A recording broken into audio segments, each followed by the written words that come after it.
My name is EWAszn Solomon Adilano Ere, the king.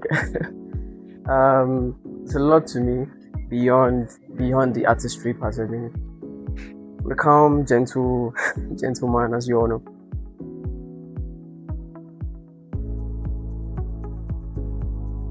Um, I'd started music not professionally, like a long time ago. I mean, I used to be in the school choir growing up, but then I feel when I got into pre-degree, I was going for my OAU pre-degree at the time. I knew it was something I needed to take very seriously. So at that point, I knew music was it. I mean, I had a lot of other talents. I could dance, I could act, but I knew it was music at that point in time.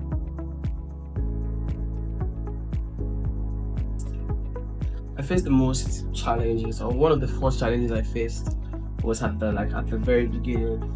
I mean, the fact that my parents didn't exactly support music from the get-go, and it was at the time I was going into pre-degree. So we had a lot of clash, especially with my mom. It was more like a separation. Oh, we want you to do no. You said you want to focus on music and theater arts. I mean, I don't fault them for it. There were times, when I say this, people don't believe me. There were times I would trek from Boro to OAU Campus from PGB. I was in pre-die then to OAU Campus. I sold whiskey on campus.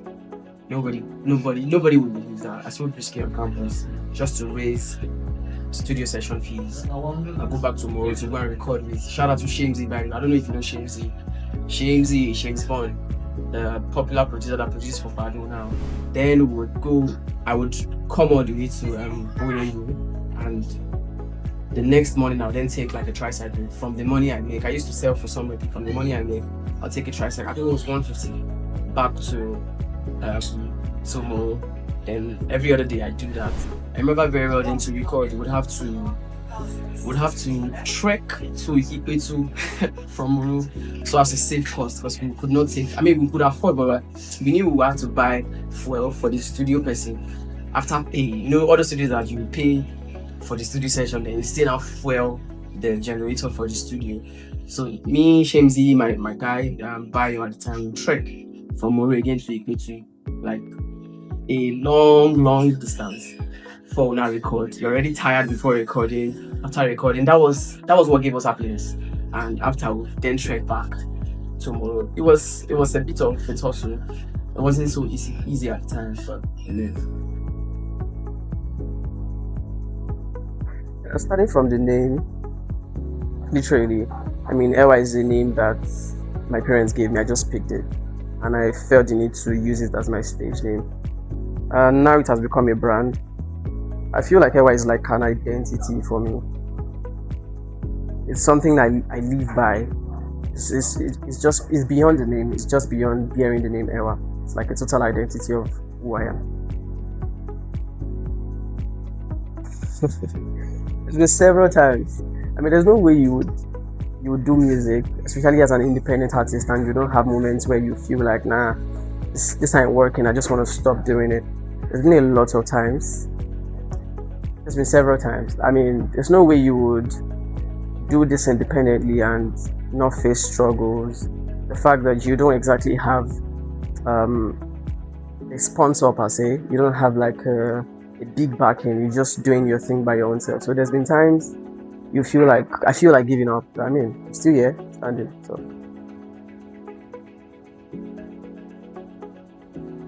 So the thing is, I've learned to accommodate all three: betrayal, rejection, and failure. There's no way you're growing and you would not have gone through all of that. As to pains, I don't think I feel pains. I'm human after all, but I think I've learned to understand that this journey comes with all of it. So I've learned to merge all of it together. There's no way you grow and you will not fail. Before you succeed, you fail. And obviously it's a journey with different humans, different people. You feel betrayed at some point, but then all put together, it's all love, all good for me.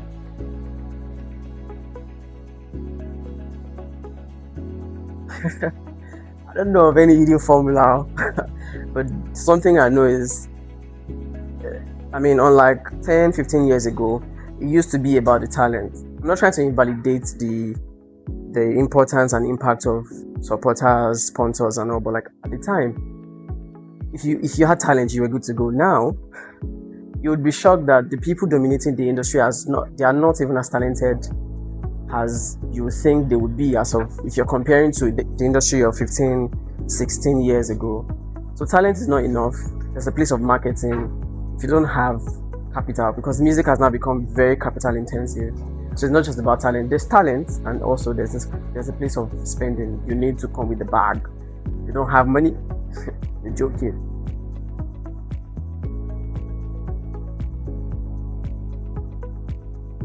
I think anytime people ask me that question, I'd always say something, and that is, there is no artist or any creative that doesn't like to have total control of their artistry, their craft.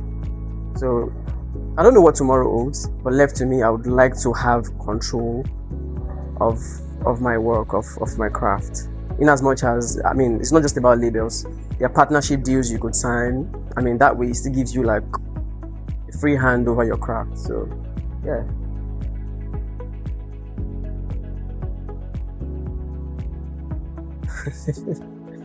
Like I said, nowadays it feels like that. I mean, I'm not trying to say there are no real talents in the industry as of now, but like you see a lot of jamboree around under the disguise of talent, and that boils down to marketing.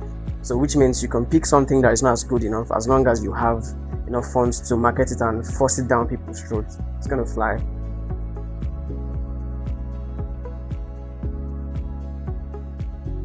I say this to people that growing up, I used to listen to Ibitoye a lot. I mean, that's like a total contrast of the kind of music that I do. I listen to Ibitoye, I listen to Ayuba. Those are people I grew up listening to. I listen to Michael Jackson too. Then again, Baba. I think that tilts towards what I do. I mean, Afrobeat, Baba. Yeah, those are the people and Kwamwan. I think I like a little bit of Juju, Fuji music. So, yeah.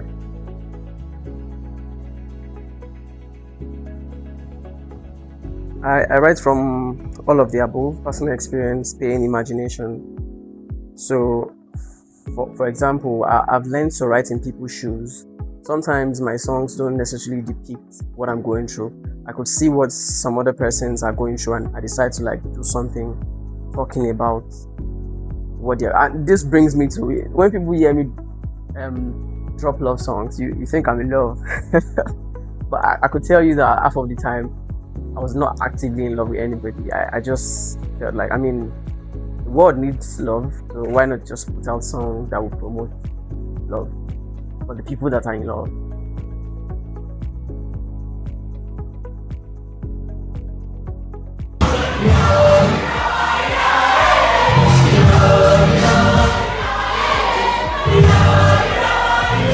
I think I'll go with Era. Most people think that's my first song. That's actually not my first, not my third, not my fourth song. But like I feel like Era is a song I personally connect with.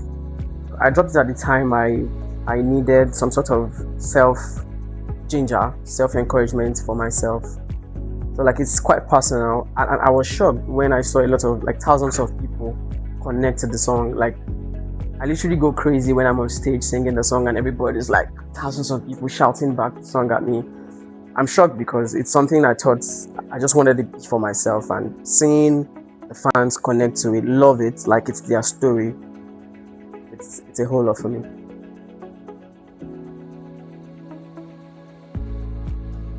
I'm quite multi-talented.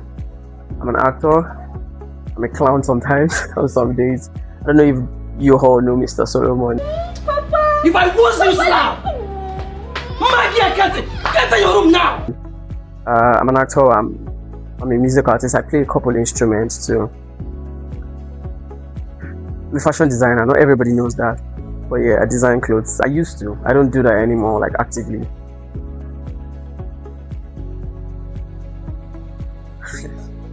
Nothing without music, basically.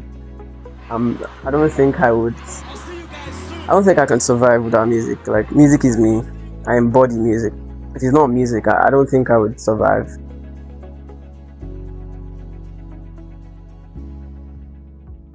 For me, I just want to impact the world.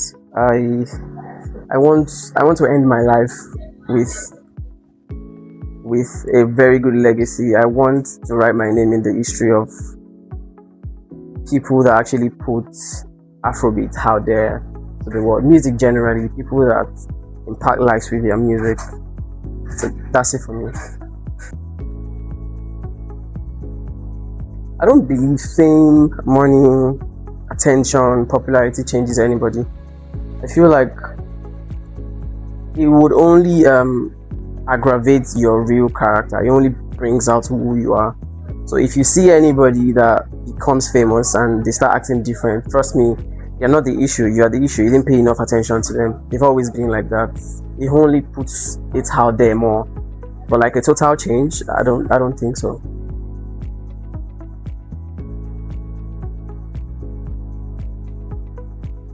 Consistency is difficult. Not everybody will tell you that.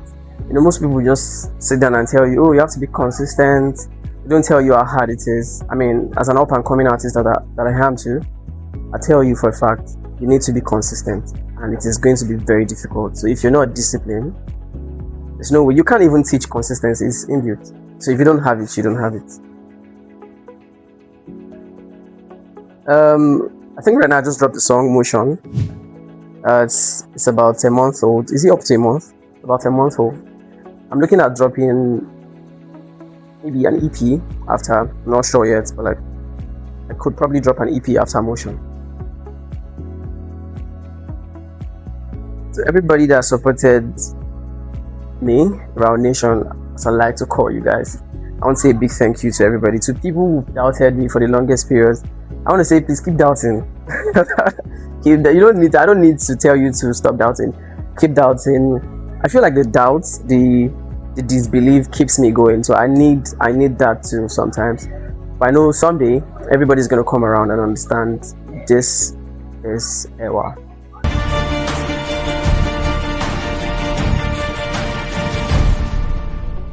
No darling, no darling. Matter how it be, we go there, okay, it's not fun. Carry my hustle for my head, oh, no for me.